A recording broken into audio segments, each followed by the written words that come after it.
Hello everyone, and welcome to Straight Chilling. Each week we watch and review a horror film for your entertainment.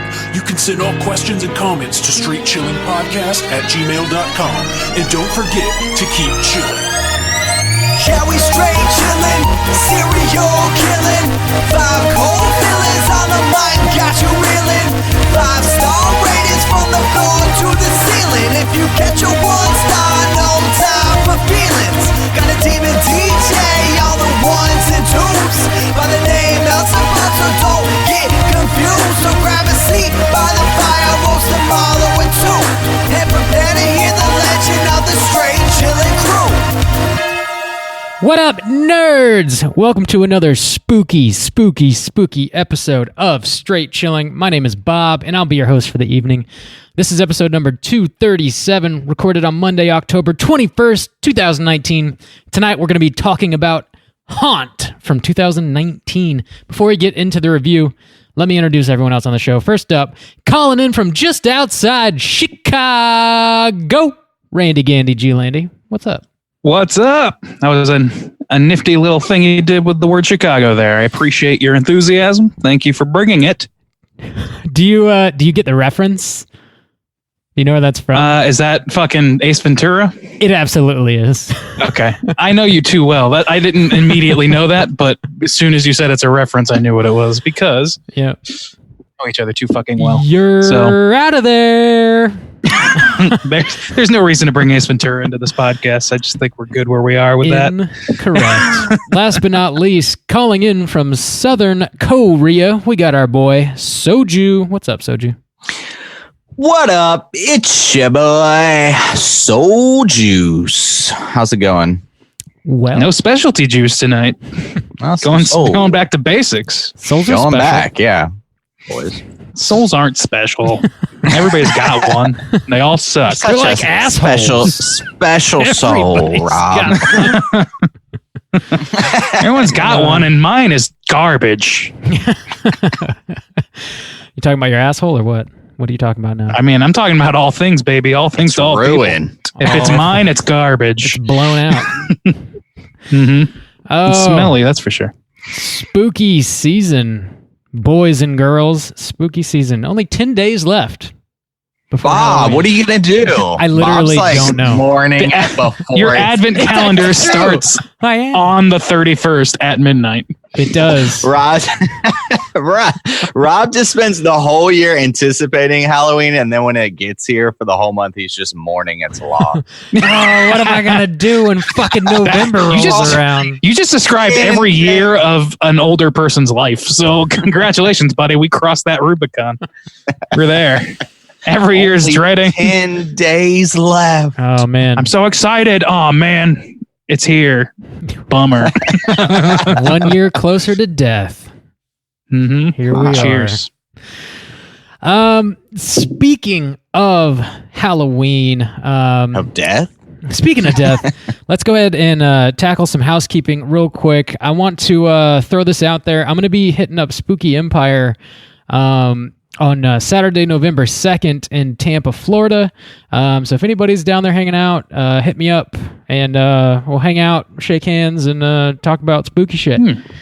What's your room number, Bob? Only Patreon members get that information. Oh, shit.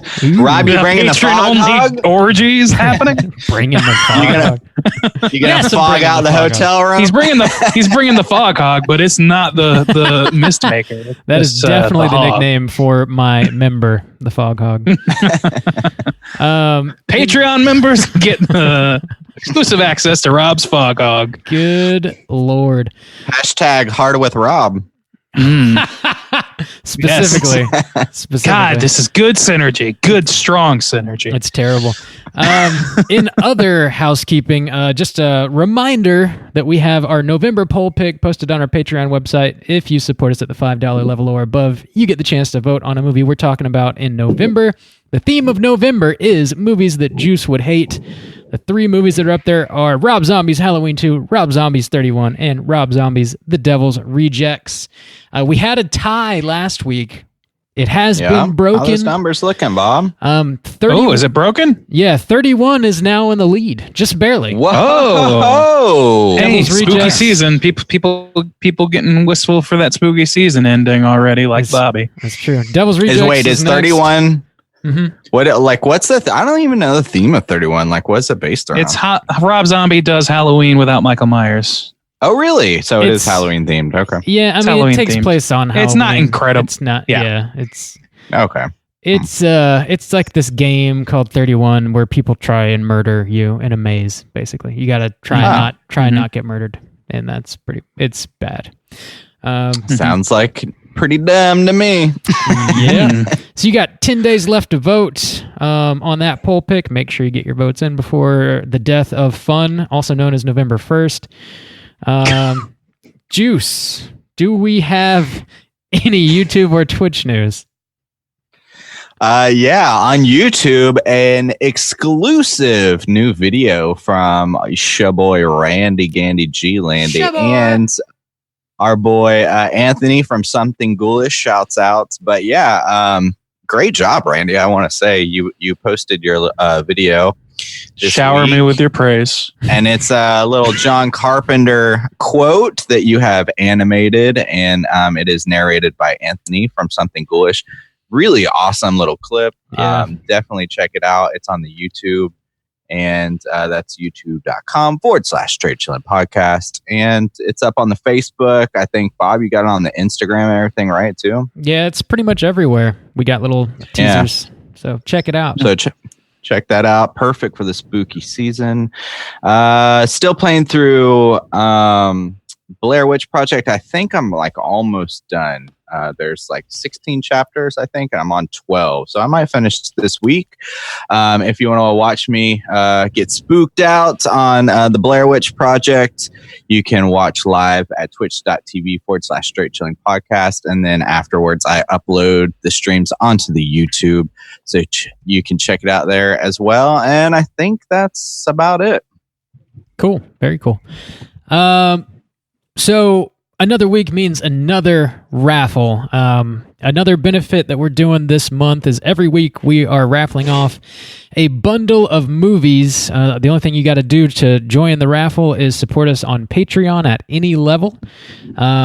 So we got this week, and then next week we got one more bundle that we're going to be raffling off. So you still have some time to sign up for that if you're interested. But this week's winner is the one, the only Austin, Justin's little brother. Whoa! Nepotism. Hashtag rigged. So yeah, I was gonna say, how is there an emoluments clause for this podcast? Because I think maybe we should consider one. I don't know. Fair is fair. Bob, you're using that website I sent you, right? It's totally random. Randomnamepicker.com. Random. Randombrothergenerator.com. Gotcha. So we got some movies. Random brother generator. Generates a brother. That's a whole nother website. Yeah, it is. That's a Black Mirror shit. Season 12 when things are real bad. So we got some movies heading your way, Austin. Keep an eye out for those. And last but not least, this Friday, October 25th, Joe Bob Briggs is coming back with another marathon. I believe it's going to be a triple feature this time. It's Joe Bob's Halloween Holy shit. Hootenanny. Whoa, we've talked to that doggy. man. We or did. one of us has. Yes. I had the distinct pleasure of speaking with him. But You yes, think he'll give us a shouts out this Friday? Yeah. no. We're going to be his top priority. not. So Hey, shouts outs to that weird fucker I talked to. I talked to this weird asshole the other day. His name's Bob. Too many DVDs, this Bob. Something about Florida. I don't know, man. What's the I don't deal? know. I don't trust it. I don't trust. But we're gonna be I don't trust. we're gonna be hosting another watch party as we did for all the previous Joe Bob episodes.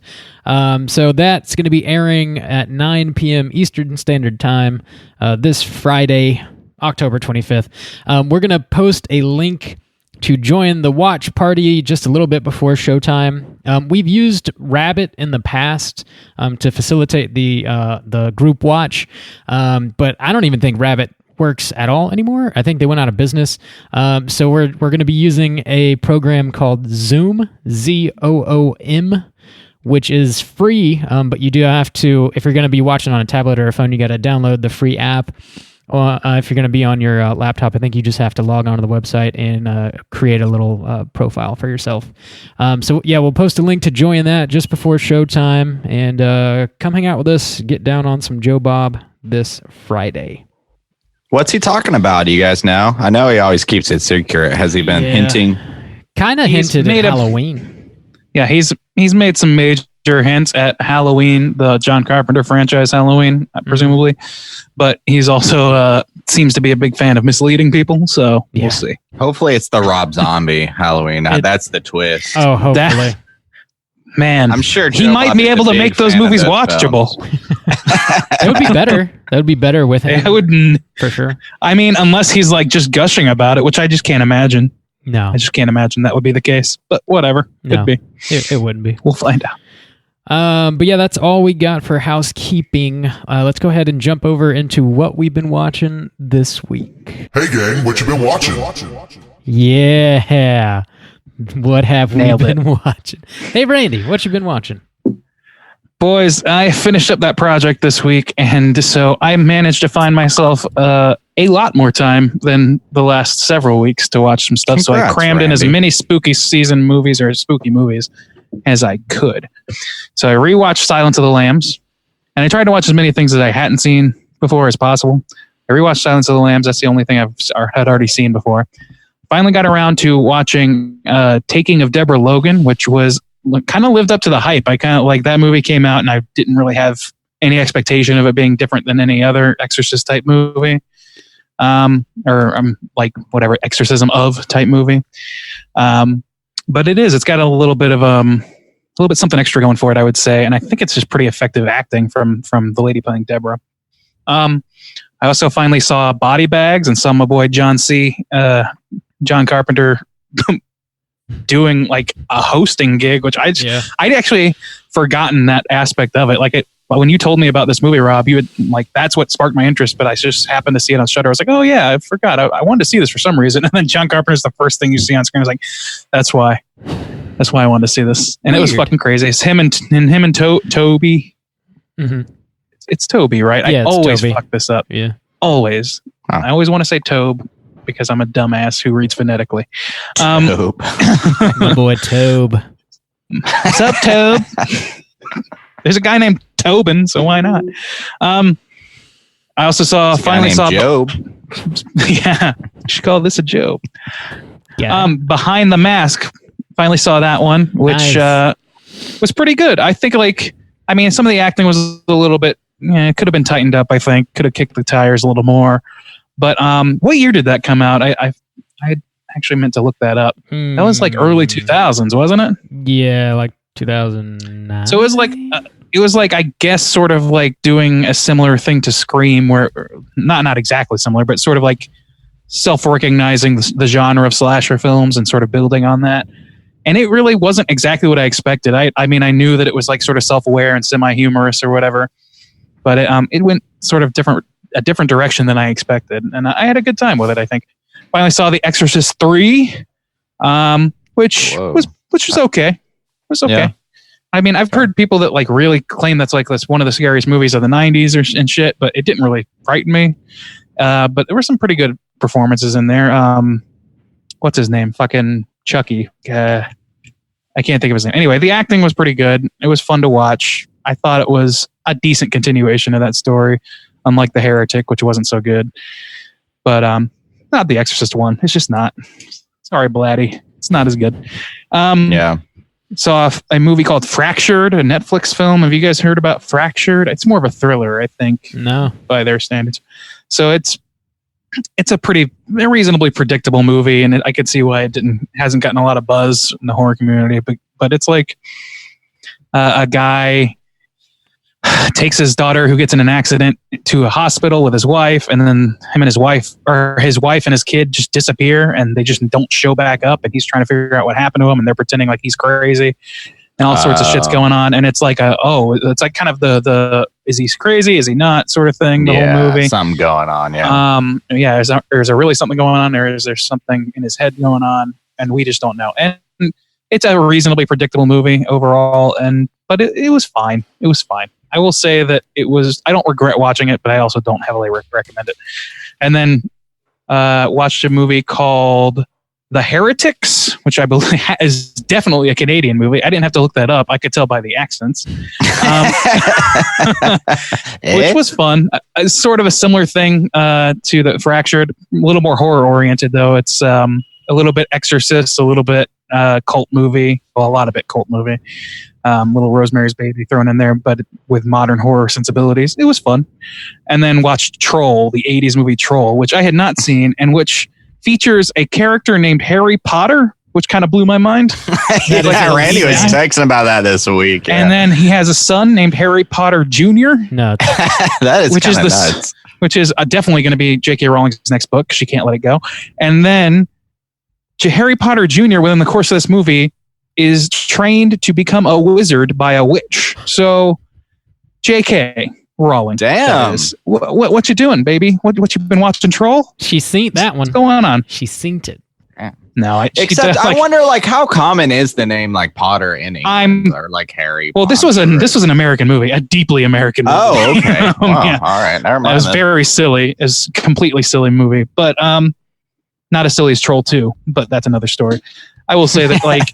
I enjoyed watching it, but again, it's not really a heavy recommend. It's just majorly stupid. But the Harry Potter thing just kind of blew my mind. There's no chance actually like took anything from this movie. It's just a crazy coincidence. But it needs to be commented upon, as they say. I know, it was blowing your mind, Randy. It was. I was just kind of like, what the fuck is happening? Elaine Bennis is in it. Like, I don't know. Fucking Julie Louis-Dreyfus. Louise Dreyfus is in it, and it's like, I don't know, it's just kind of this weird, it's just a weird fucking movie to watch, like without any sort of context about it in advance. It was a weird one. So yeah, that's my long list of this week's movies, longer than usual for sure. Impressive.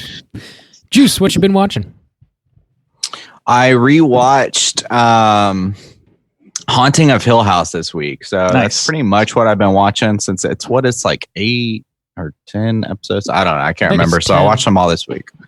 Yeah, I watched them all, and man, it holds up really well. It's like interesting, like it just came out last year, but I think I watched it after Halloween because I was watching, like, I did the 31 Days last year, and then there was also just like some new stuff coming out. I remember like that Sabrina came out, and I didn't watch that till after Halloween. So it's cool to like watch it now, like in the Halloween season.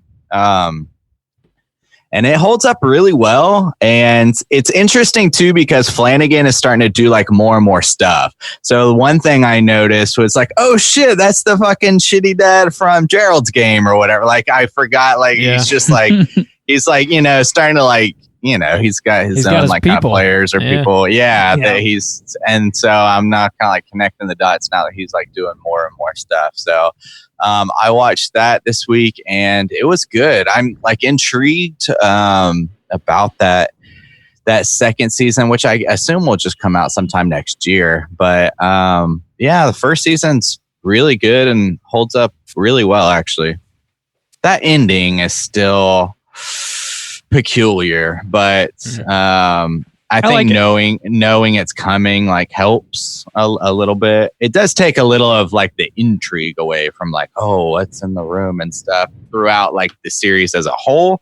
But the overall story does hold up, and it was good watch. Yeah, I was revisiting that a little bit as well this weekend. I watched was it episode 6, the Two Storms episode? Mm-hmm. Like, where they're in the church or chapel or whatever. Such a great episode of television. That episode is amazing. I watched it with the director's commentary. Oh, no shit. Yeah, he was talking about it, and it's broken up. I think there's like 4 long takes all put together to make that one episode, and he talks about like how excruciating it was to like choreograph that whole thing, and how like, Like just the lighting alone, they had to rehearse for like 5 weeks just to get that shit right. Because he's talking about how they're on a sound Holy stage, shit. and like all the actors had marks to hit, and they had to like program the lights to light where the actors are going to land in each room every time they move, so that their faces are lit correctly. So like just getting that to work took like over a month. It's, I don't know, it's just like, it's already impressive. And then you watch him go into like excruciating detail about how like the camera rig was so big that every time they roll it down, the viewing room, like where with all the chairs set up, they have to like have people in the background moving the chairs out of the way so that they could wheel the camera down. And then as they roll it out, they got to put the chairs back without making any noise and shit. Oh my God. It's just insane, man. So that's super interesting. I think there's like 3 episodes they released with director's commentary. I've only seen that one so far. I'm going to watch the other 2 probably sometime this week. I also rewatched WNUF Halloween Special. Nice. Yeah. How'd that go? It's good, man. I like it. It probably didn't hold up as well as I expected it to, but I still enjoy it. I like it for what it is. You know, this is tangentially related, but I went looking for Ghostwatch and it's not on Shudder anymore, and I don't know where to find it. Oh shit! Yeah, you gotta. The bummer. You might have to buy a copy. Do they sell? Like, is there a released copy now? Yeah, but I think it's region there was B. one. I think it's only region B though, which is freaking. I mean, I would consider buying. That's one I would consider getting because I don't want to lose that one every Halloween. Yeah. I'd like to rewatch that too, but yeah, region free player and all. That might be something Classic. I could use my mind to decide is a good investment for me to purchase. Yes, you could. I also watched. Not an impulse buy, Randy. No. Well considered, budgeted. We'll get Smart. there. I also watched a movie called Killer Nun, which was just put out by Arrow Video from 1979. Okay, I thought it was going to be an asylum film or something. Oh, yeah, it kind of sounds like it, right? But yeah, it's super Italian. It's got some like giallo-ish Say no more. Giallo. aspects. Just filled to the brim with pasta sauce. Yeah, We need a Giallo t-shirt, Randy, in the form of a YOLO t-shirt that just says Giallo. Yeah, now's the time to capitalize on the YOLO craze. That's for sure. That's still cool, right? That's still hip. About 8 years too late. Kids still say Probably that. more. I'm too old to know. Giallo. You're so 2000 and late, Randy. The t-shirt I would have made before I found out that Bill Cosby was a monster would have been much funnier. But Yeah, don't put There's that on the always room for Giallo. There's No, always there's not, Bill. No, there's not. So- Now it's a little too on the nose to have Bill Cosby wearing leather gloves and a fucking fedora in the shadows. It's a little too much. Oh man, if only he wasn't a fucking terrible human being, we'd have the greatest I shirt. know. Oh well. I don't know. Maybe we could donate all the proceeds to something good, but Yeah, we'll see. I like We'll that. cross that bridge when we get there. Yeah, Killer Nun. It's about a convent of nuns, and they kind of run this hospital. There's a bunch of patients in there that are kind of losing their mind in one way or another. One of the nuns, the titular killer nun, has surgery to remove a brain tumor, and they kind of fucked up, and she's starting to go nuts and murder people. And there's like kind of a reveal that Hell it's of a her, tumor. but it's just like so obviously her the entire time. Like it's not a reveal really at all. But there's some interesting kills in it. I mean, if you've seen any of these early giallo type pictures, you kind of know what you're getting yourself into. I dug it though. I dug it for what it was. It's kind of sleazy like the Italians do, but pretty good. Damn, Rom.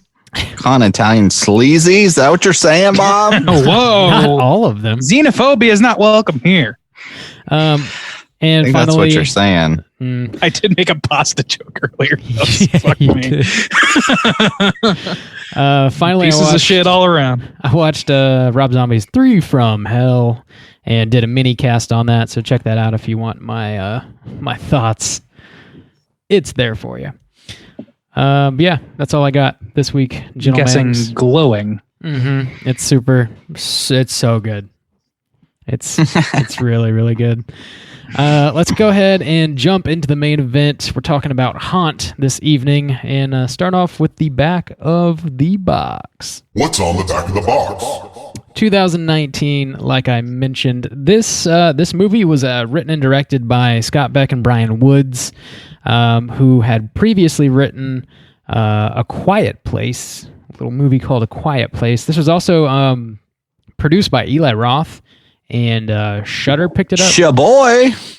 Yeah, someone's boy. I don't know about Shaboy.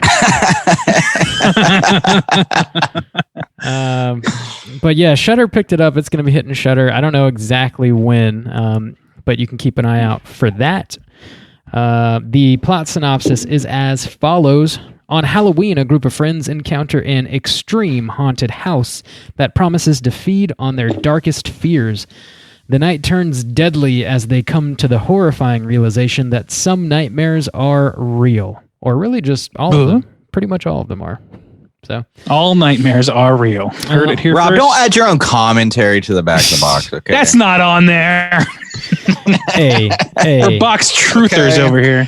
This isn't back of the box plus Bob's thoughts, okay? There's a whole section for that.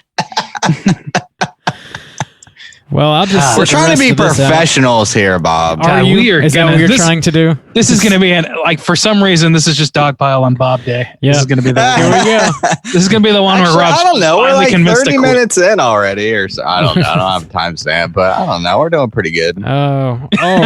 Okay. Are you doing pretty good? We're doing pretty good. I love Halloween. Let's talk about a movie. Yeah, we're talking about this movie. Gentlemen, had you heard of this? Were you excited to see it in any way? Would you recommend people check it out? Randy, why don't you kick us off? So I only knew of it because we watched it for our news segment once. I don't even know if we actually got to talk about it that day. But so to me, I wasn't like terribly excited for it, but I did have just this year. I've been watching a lot of not a lot of, but like between this movie and rewatching Hell House 1 and watching Hell House 3 and watching there's something that Haunters documentary again. Mm-hmm. Like it's just been haunted house like motherfucking haunted house season for my ass. Like been watching these movies that have like all at the same time or in similar times picked up the same concept. So I was open to it. I was like, well, let's see how this one does it. This is seems like more of like a straightforward extreme horror thing. Eli Roth at the helm, so there's probably going to be some nasty effects going on.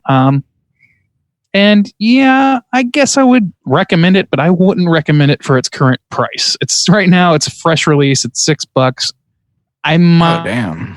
I would say, am I good? Yeah, you're good. Yeah, you're good. Okay. So I would say like if you don't want to like it might not be worth $6 to you. I don't think it was for me, but it would be worth probably like 2 or 3.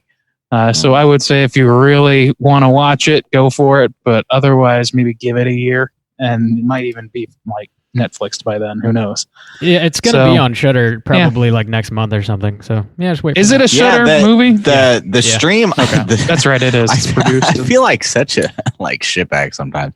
But the stream I had, I thought it was a Shudder exclusive because it said Shudder on there. Yeah, that's right. I remember that now.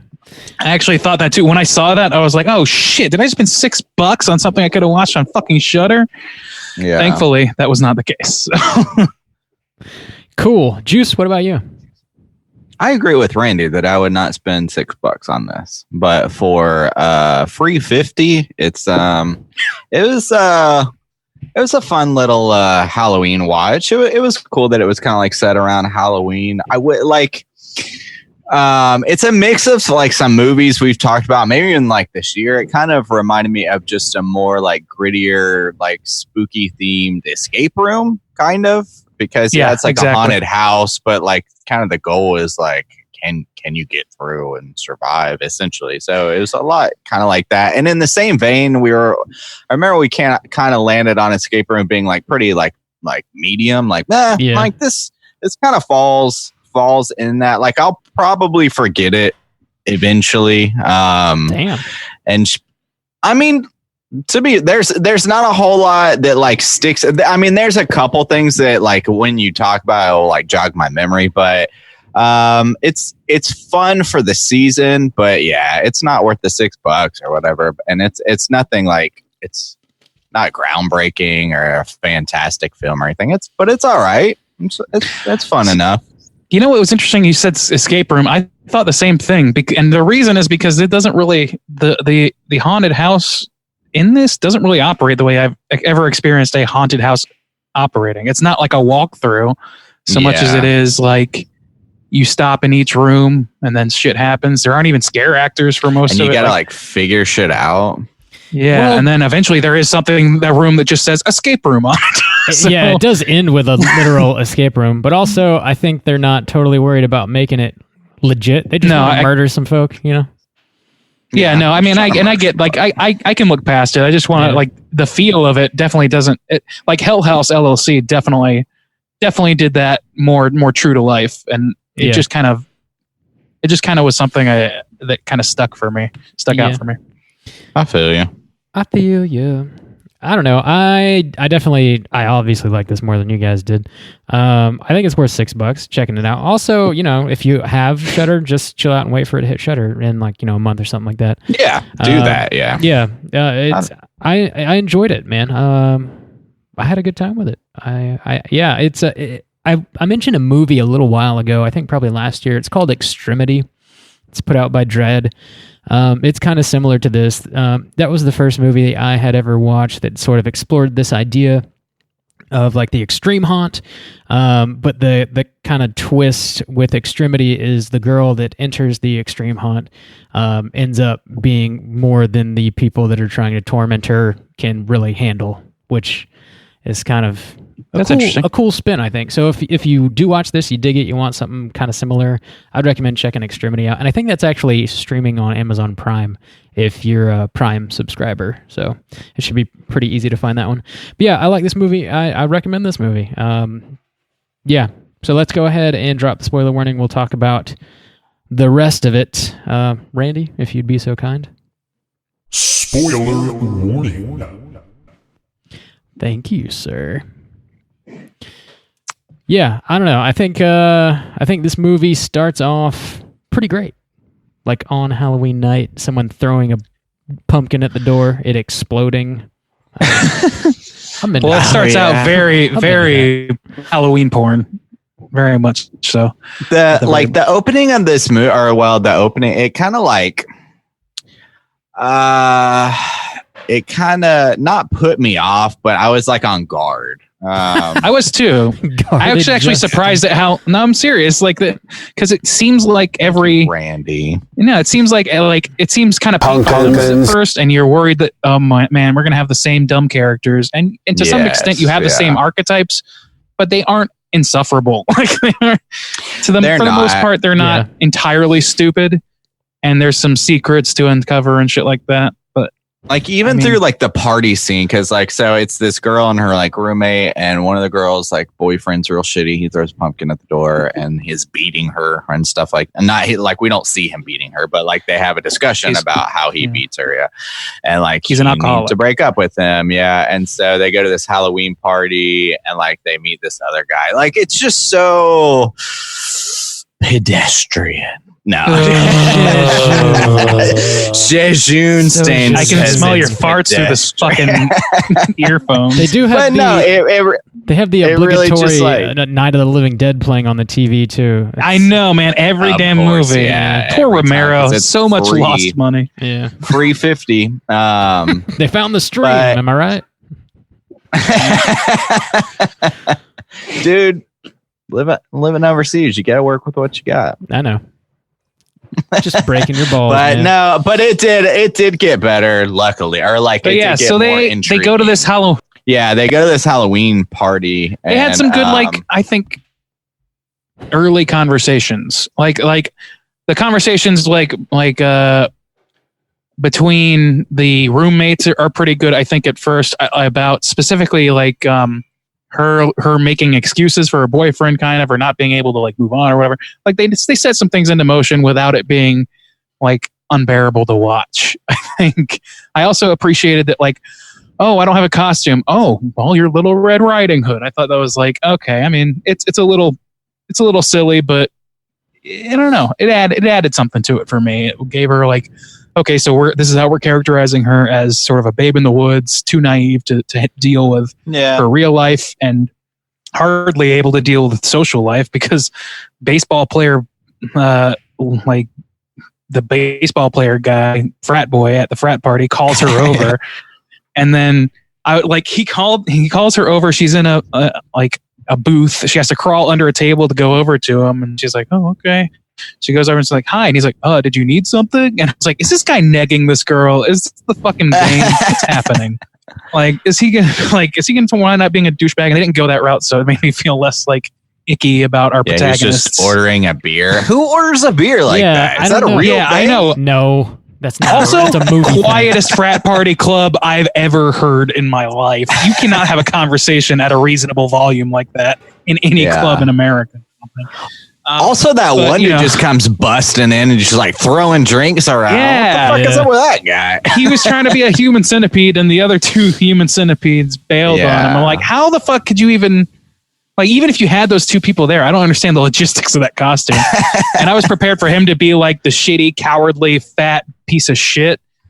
But he carries his weight. Yeah, he does. does. The rest of the movie, he's kind of shitty at first. They do subvert some of those expectations. Like you said, like, oh, this is going to be the shitty, like, douchebag. Or like, oh, this is going to be like the fat He's a doofus, slobby. Like, he's a bit of a doofus. He is, but the way that they use these characters is better than just the tropes. Exactly. They don't just stick with the tropes. They just avoid some cliches because things like specifically when this is when I realized that he wasn't like that they were breaking with cliches. It was when he and Little Red Riding Hood, who's the lead character, and then another girl, the nurse, I believe, they go through the very scary section of the haunted house. There's like a little diversion, a little fork in the road. They go to the very scary side. Yeah. Right. Yeah, that's what it was. And safe and not safe. And the human centipede guy, he leads the way the whole time. Like I thought for sure they were going to do that thing where he like gulps really loud and says, you first to one of the girls. Like, I can't believe how a shitbag you are. And like, they didn't do that. And I was like, it was absolutely primed for that. If this movie was made like 2 years ago, they probably would have done it, or just by like more rote writing. Not like, Shaboy. I appreciate Roth. He wouldn't grab that low hanging fruit. Okay, give him some more. Okay. Well, I don't mean to invoke the name of Roth here, but I'm just saying, like they avoided some cliches that are pretty tired at this point. Like that was its own subversion. I wasn't even thinking about. Sorry, Randy, you were gone for a while, so I picked up. That's fine.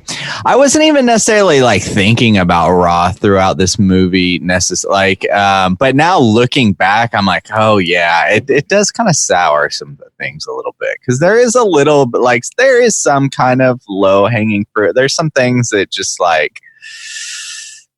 I don't know, but they do like some cool things too. Like I like the mask that everybody wears and what that eventually like came out of that. So like when the first person is like wearing like the witch mask, they get to this they get to this little scene and they're behind this like, glass is this woman in a cheap witch like costume or man, maybe it's a man, I can't remember, but they drag like a girl out. They drag like a girl out. She's like in a cheerleading costume or something. She's like screaming like help or whatever, and then they like burn her but like make her disappear or whatever. So like, oh, it's part of the show. And but everybody's got these like masks on, so they're like really kind of cheap mask or whatever, but they are hiding like these terrible monster people.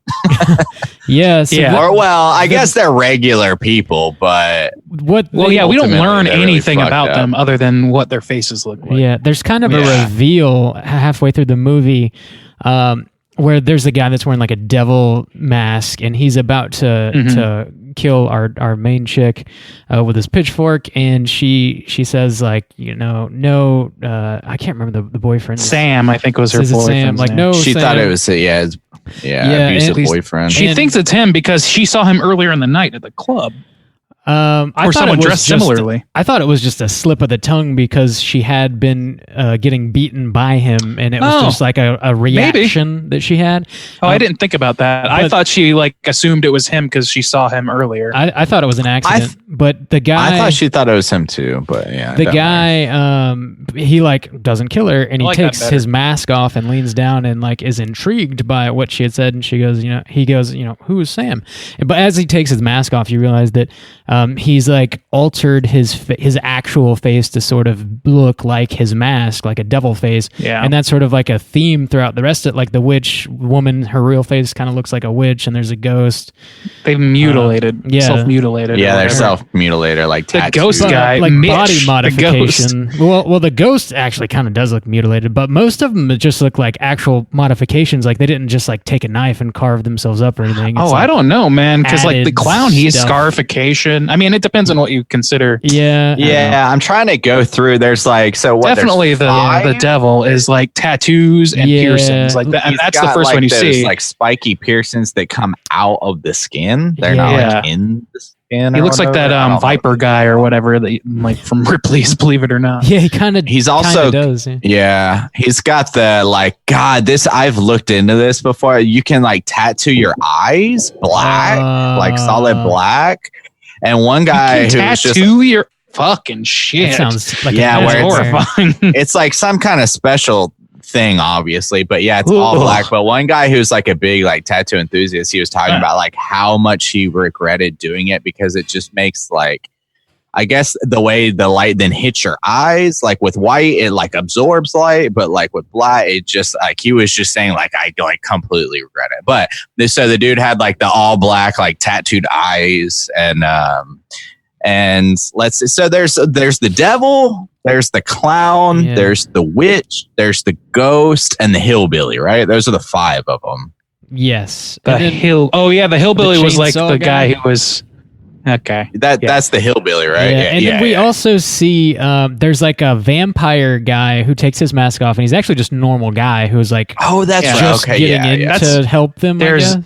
They Zombie, devil, vampire, witch, ghost, and clown. and then we later Zombie. see there's like a skull face, which is another kind of twist. Oh yeah, Kind that of a was twist. cool. I liked that. Yeah. I liked Yeah. because when I saw the skull face, I was like, "Oh, who's this That was fucker cool, gonna yeah. be?" Yeah. That was like how they set it up, and that was cool Yeah. because like you're like the devil's the first one to take his mask off, but it was.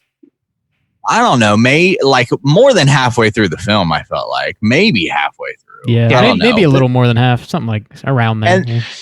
and that for me, that's where like my expectations and like really where this like movie like kind of switches gears to where then it became like, what's their face gonna look like? I like Yeah. have half of it because like then it became like, oh shit, like what's up with these fucked up people? Whereas before it was like less about the people and more escape roomish, like what like almost Well, you like didn't really Saw. check in with those people until after a certain point. Like then you started like seeing them on their own as opposed to just following Yeah. our lead cast of kids.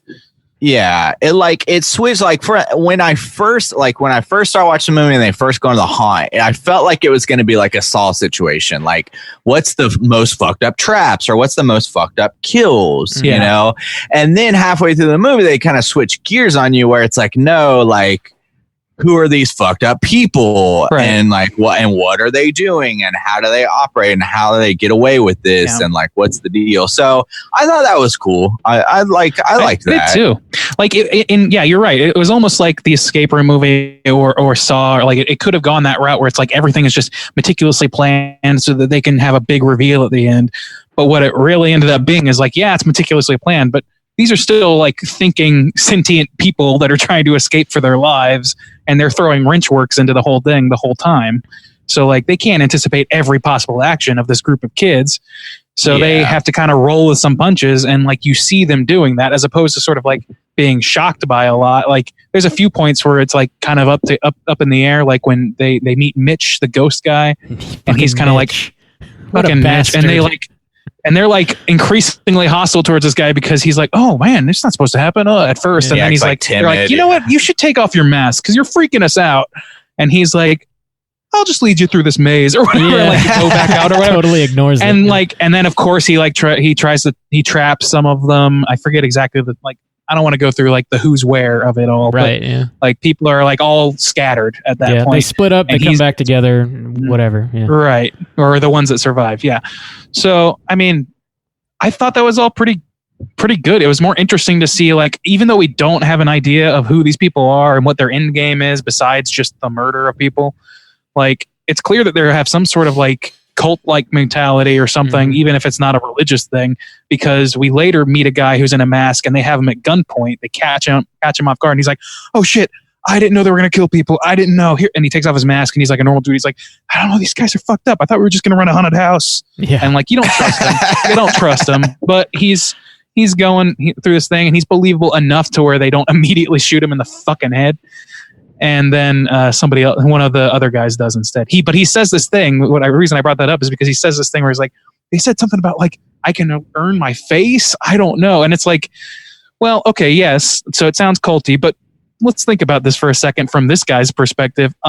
So you just set up a haunted house, a spooky haunted house with a bunch of people that either are fucked up in the face, have scarification, and like obviously are kind of like out there. And I have like one dude, the fucking Mitch guy, he's the scariest to me. He's just like melted his face into a perfect like sphere with black hair around the eyes and mouth. It's pretty terrifying. Yeah. And it's like, okay, so either you saw that and you're like, oh, cool. Or you saw a bunch of dudes wearing fucking Halloween masks that said they wanted to do a haunted house. And you were like, oh, okay, cool. You must have planned this with them somehow.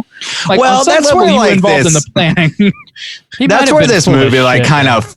He might have been. Yeah. He might have been. It's just saying. I feel like that's where this. He gets capped pretty quick. He does. Yeah. I feel like where it like falls apart there though. Well, so like it was intriguing, but when there's like, oh, he's a tattoo artist, and they're just like extreme people, then I'm just like fucking me, at like my age, and I'm just like, how do these people operate? How do they go to the damn grocery store? Yeah. Like then it becomes a thing where I think of like grocery store. Yes, that's an important question. Yeah, it's like yeah, that's where this movie falls apart. canon. They can't go to Publix like that. What the fuck? It's well, it becomes a thing where I'm like, if I were like 13 or a teenager, I'd be like, oh, this is so like edgy and stuff. But like the real me is like, obviously, like, when it's not Halloween and these people are, it's like, what's the end game for these people? Like, okay, they're just regular people and they have this warehouse and they had to like trick them to go there. And so like the string, like once you start like pulling the thread a little bit, it's like, it's true.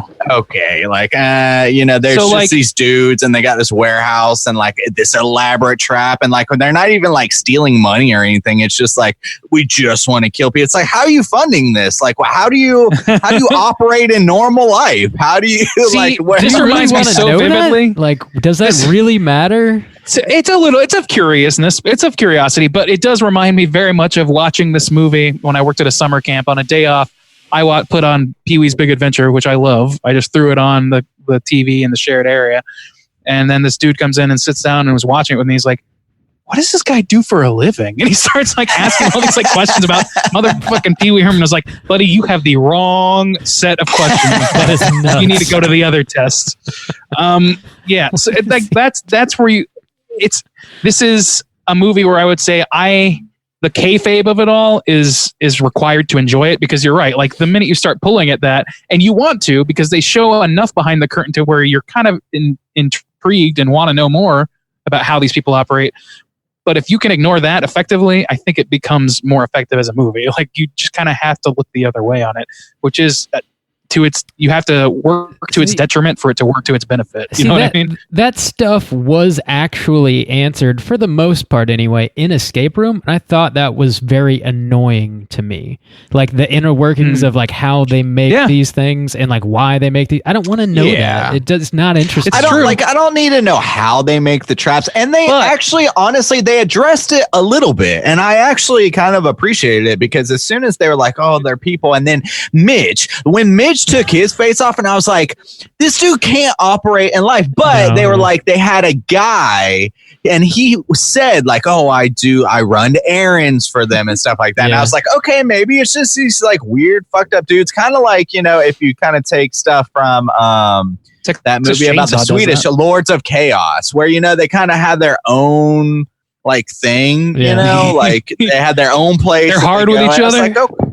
I was like, maybe okay. So they addressed a little bit, but really, like they're so mutilated, Yeah. and especially the witch too. Do they have Like, any she distinguishing shaped- marks? Oh, buddy, She sit has down. shaped her face to look like a witch, and it's like their whole end game is we're gonna trap kids and we're gonna kill them. It's like, okay, when you really think about that, it's dumb, but like aesthetically, it's cool. It It's is. kind of like Yeah. 13. That's a it's kinda constant like push and pull. Ghost. It's like who's gonna make this house Right. that like switch around, but it looks cool. And when you're 13, you don't give a shit. So I mean, that's like it's the constant push and pull. Like I had this problem with Hell House LLC. Going back to that, I don't know if you've seen it, Justin, or that whole series, but the first one is great because it only explains enough of it. Just kind of tells you what happened by the end of the movie for the most part, loosely what events happened on this night. Whereas the sequels then start digging into the why and the how and the adding to the lore. And like the more you add, the more you see like a clear picture of it, and it gets less scary. So it's like you have to strike a balance, and I think this movie does okay at that. But the problem, it's just such a balancing act. Part of you really wants to know, but part of you knows that that's also could be to its detriment, just like Escape Room was to its detriment. But at the same time, learning exactly how fucking Jigsaw did his shit in the first Saw movie was fucking excellent. So, like, I think it has a lot to do with they're not overlords. They're not like fucking people behind a screen taking bets or whatever, just the faceless enemy that have endless funds and can do whatever the fuck they want. This is just a group of dudes. They have meticulously planned it, but they can't plan for everything, and they're rolling with punches. It's like they took the characters from The Strangers and just built out like a whole different like method for them. Do you know what I mean? Like they're just kind of doing what they can do. I like and that you kind of want to know how, you kind of can't. I like that there's some sort of like thought behind them. Like they don't really like get too much into it, but they talk about like wanting to Harper, like the main girl, they talk about like wanting to take her mask off, but they're talking about her real face, and like these people like honestly identify with, I guess the devil or the ghost or whatever the fuck they end up making their face look like. That's like who the real them is, I guess, as far as they see it. And I don't know, I think that's like interesting. It's more interesting than like normal people running around doing this, I guess. And it doesn't bother me that they don't answer all those questions, because I would find it uninteresting more likely than not, It definitely like I liked it, like, but like as it kept going, and like especially like the room with the dog, like the more elaborate like the traps and the more idea that these are just like regular dudes who run a tattoo shop, like those two things kind of clashed. I guess it's like these two, like I was saying, it's like Escape Room, where I felt like the antagonist of that was like, oh, these shadow corporations. I was like, well, that's bullshit. Whereas this one was much more interesting. I was like, oh, that's interesting. But then like the two together, it's like they tease have an a hard answer without time giving to it exist. Yeah, which I like think the clown like that's the dude, balance you like, have to that hit. dude's so extreme. I don't know. Like if you go, you can either go full Halloween with it, or you can go full Saw with it, and you have to even know. The thing is, it all comes down to like how you portray the story. In Saw, you don't get to know anything about who's pulling the strings until the very end, where they show you everything. In Halloween, you never get to know anything, because you're focused on the terror of the person involved. And those are two extremes you can go to. You can also, though, have fucking like I'm trying to think what's the bad version of Halloween where you like you don't know shit about what's happening. Like Rob Zombie's Halloween. Yeah. Well, or it's like Escape Room is like the worst version of Saw, where they give you everything, but because of how they portrayed it, and like as this series of things, and you're not engaged with the characters at all, and you're not, how it happened doesn't really matter anymore, because the central question of the movie Saw is, why is this happening to them? Whereas in Escape Room, it's really just about how are they going to move on. And that's kind of how this movie is. It's like, how are they going to move on? So the fact they teased a little answer without giving it to you whole hog puts it kind of closer to Escape Room on that spectrum. But enough is left to question to where you aren't left like, okay, I guess here's the whole thing on a silver platter, and it's not interesting. Yeah, Maybe we should talk a little bit more about like what happens need to to. them. I guess.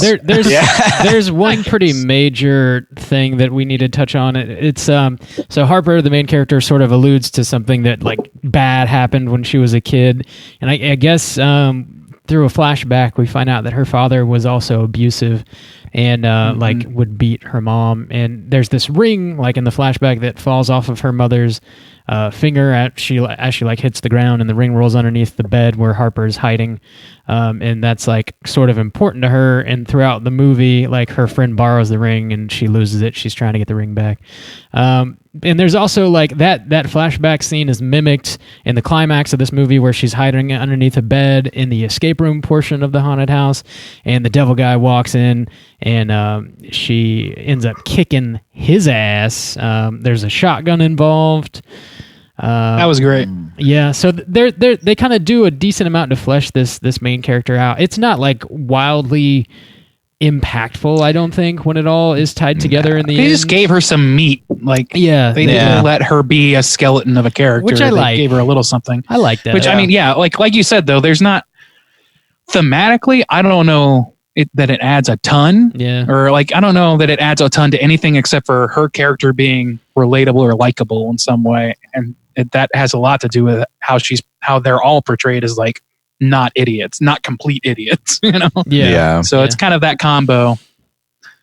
Yeah, I don't know. I kind of thought that was a decent touch. I will say the very, very end of the movie was a bummer for me. It's like the clown guy ends up not getting killed. They worked through most of these masked people, but the clown guy makes it through, and he knows where everybody lives because he takes all of their information out of their phones. They give everybody their phones in the very beginning because that's like a rule. You know, you can't have your phone.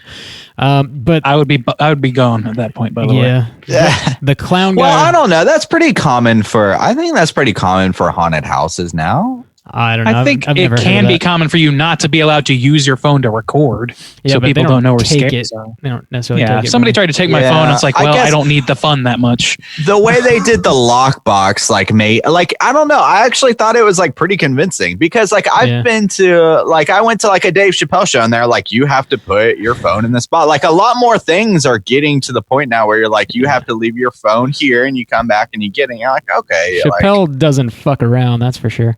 But the clown guy, anyway, he survives, and he shows up at Harper's house at the very end of the movie, and she has set these like booby traps for him. Oh, yeah. And then I had forgotten when you said. I honestly forgot. She says, "Let's take off your mask," and like shoots him in the face. It's just like a very like stock. That was dumb. Corny ending. That was a dumb. It also doesn't make a ton of sense because she somehow like. I don't know. I don't want to dissect but the timeline there just doesn't work. Her mom is just okay with her setting up Home Alone style murderous booby traps in her home after not seeing her daughter for like 10 years or whatever, like or 5 years. And why would you write? So the reason, okay, hang on. I feel like we need to. So there was like 6 people. I feel like we should like kind of go. We didn't really touch on the plot because we got hung up on the people. But so there's like 6 teenagers or like early 20, college kids. Yeah. Right. There's like 2 guys, 4 girls. Yeah. The first girl, she falls through a trap door and she gets taken, and she becomes a part of like the show where the witch drags her out, and they've already seen it at this point, but now it's their friend. And instead of like burning her and her disappearing, they just shove like a crowbar through her head or something. Yeah, it's like a hot so poker. They're like, oh my God. Yeah. They Gallagher her head. So she dies. So she's the first one. There's the other girl gets pierced with a pitchfork. Is that when they're going through by the devil guy? Yeah. Okay. So that girl dies. And then so there's 2 guys, 2 girls. One girl gets taken, and you don't see her for a while. And this was a big reveal and too. It seemed like she was she kind of disappears, but she also got cut up. I thought that was she cool. did get her wrist cut through put your arm through this thing. What kind of body part is in here? It's it's a grape. It's grapes or spaghetti. Yeah. Oh, it's a fucking razor blade. Somebody's cutting me. Yeah. But she gets taken and she's gone for a while. The big dude, he actually gets out and he's with the ghost guy. And this is when he takes off his mask. He gets beat with a hammer and then the dude starts to rip his face off with like the claw part of the hammer. That shit was brutal. I was like, there's Eli. There he is. Yeah, exactly. And then the baseball guy, he survives, right? Baseball? He survives, yeah. He boyfriend shows up. Yeah, boyfriend shows up at one point, and this was literally just to have another kill. So he traces the chick's phone or whatever, and like he goes so that his car is there. It's true. That's literally it's just a pawn moving the car into place for them. Yeah, and he gets he hits a tripwire and he gets like a bolt through the neck. It's essentially like a bullet, but it shoots out of the steam pipe. It's pretty dumb, actually. And then he gets hammered, I believe, by Clown Man. Yeah, and then Clown kills him. And then but they kill off each one of these like tattoo people too. So like the devil, Harper shoots him with a shotgun that's been rigged to like kill her as like a trick trap or whatever. Dodges it, she dodges it and is able to kill him with it. And then she's in this room and the dude with the skull face. So we have seen him like lurking or whatever comes and she tricks him and like stabs him with the pitchfork that she got from the devil. And it turns out it's her friend who with the cut up arms. They had taped her mouth up and kind of like, did the whole thing where like, tied her hands together. Or whatever. Yeah. They did a good job of that because they did. They just completely left that character in total mystery and Randy kept us in total keeps mystery. setting up these like Randy, you're gone again. Yeah. You keep setting up these like big like speeches and like as soon as you've set it up, it like cuts it out like immediately. Well, it wasn't that big of a speech, so don't worry about it. But they just took him. They did a good job concealing that because you forget all about that girl. Or I did. Like I did too. Really, I was like she was off the board as far as I was concerned at that point. And the skull guy, like they showed so little of him or her. So I don't know.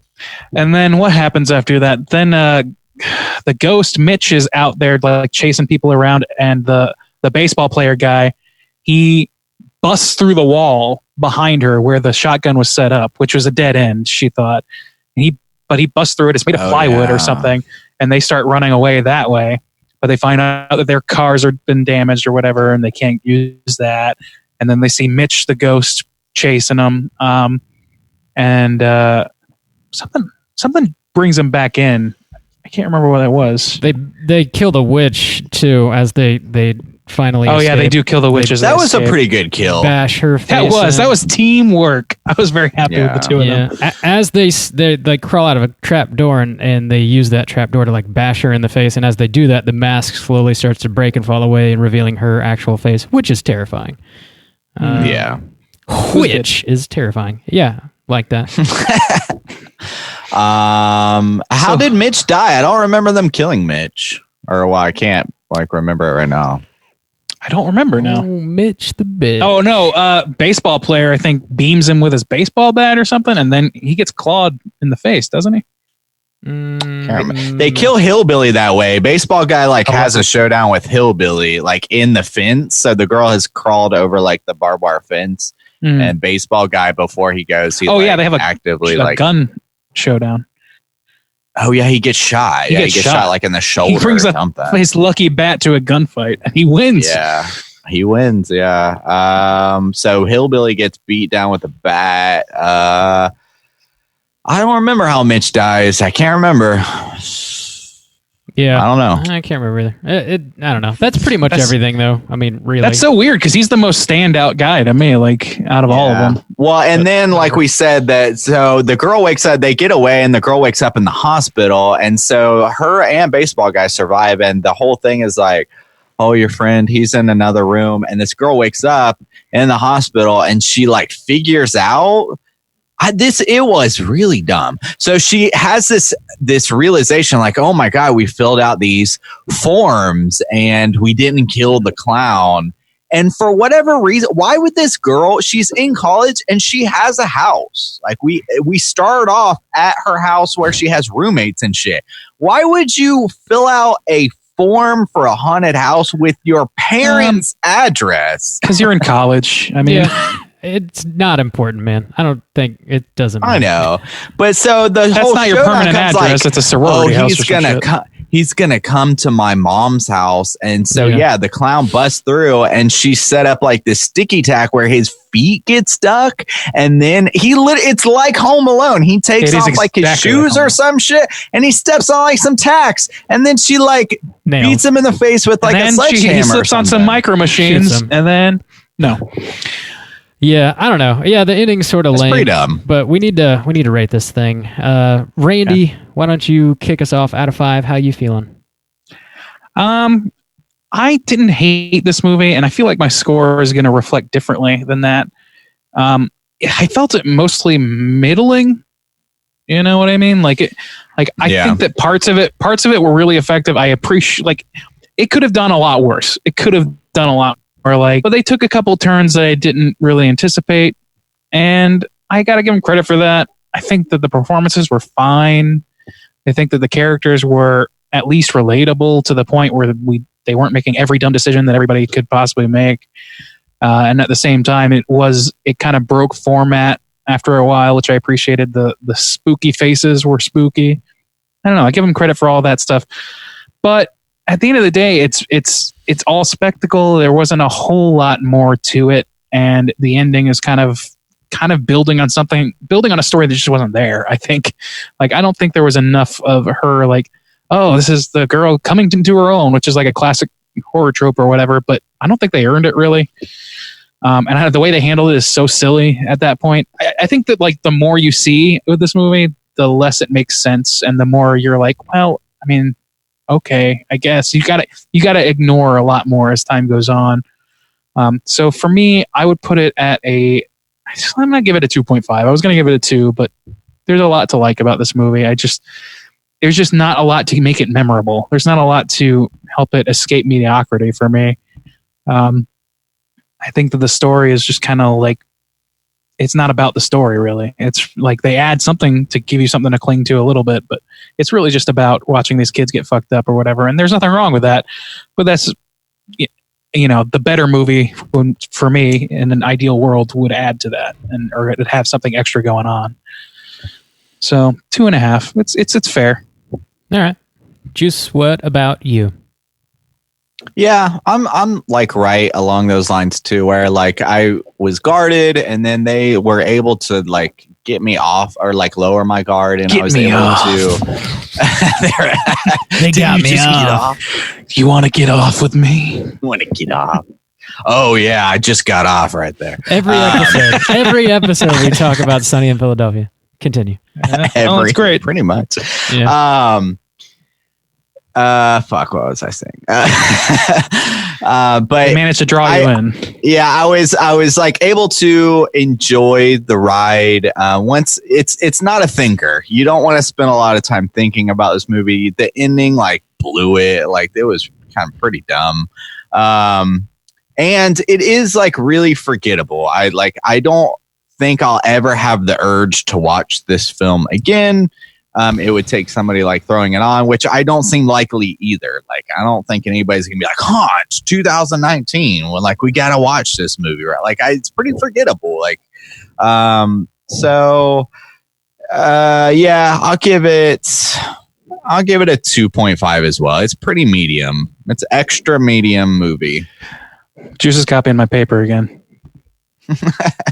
He's such a cheater, Blumpkin eater. Blumpkin eater.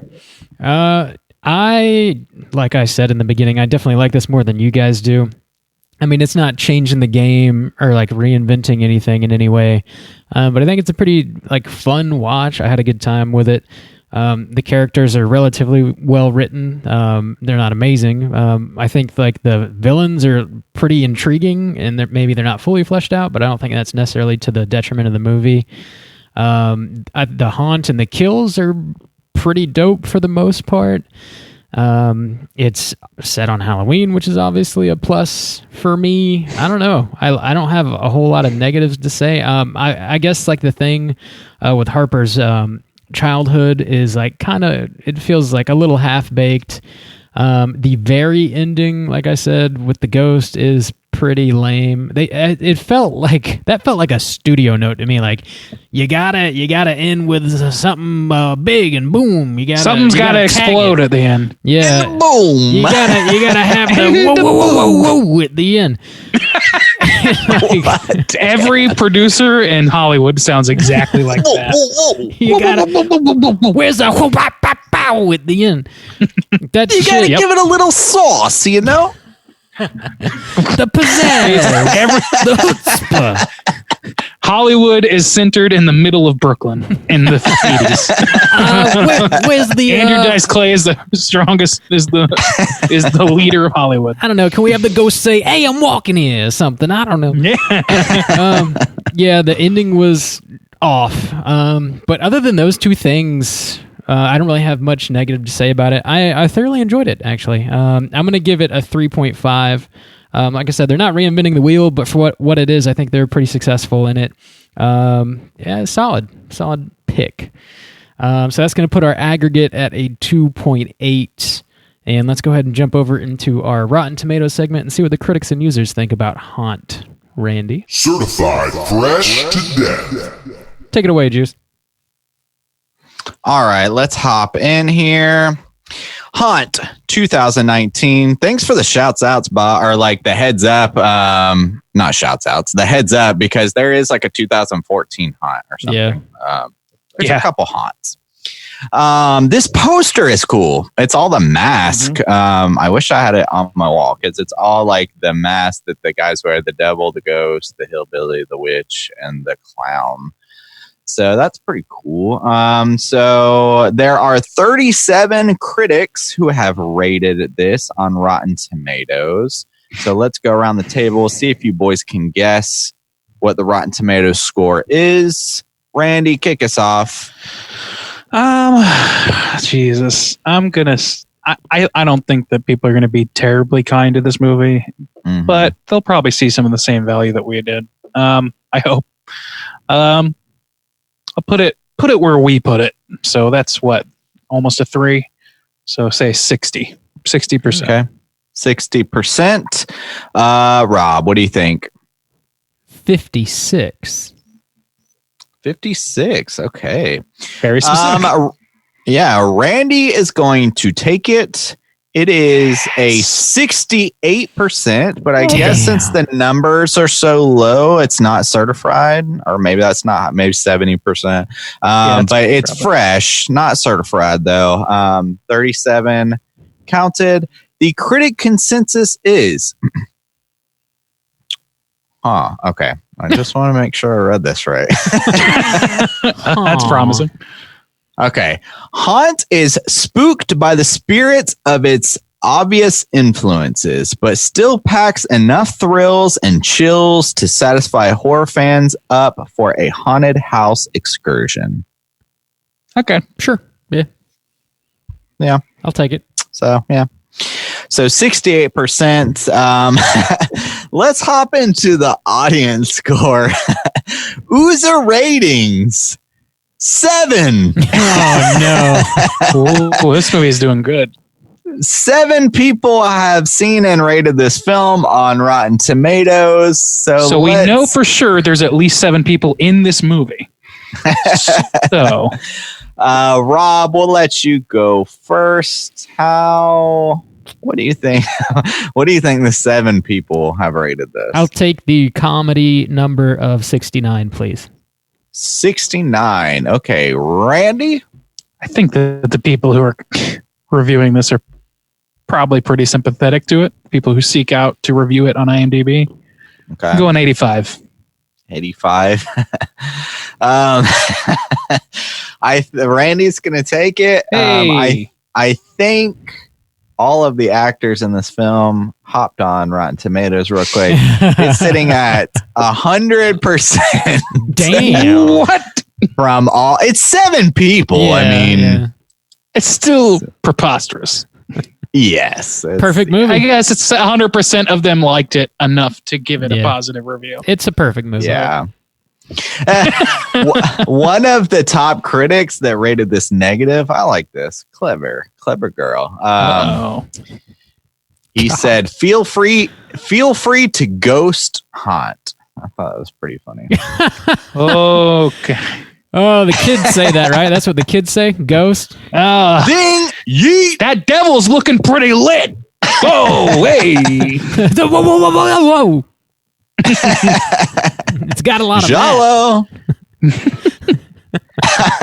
That's something the kids say, right?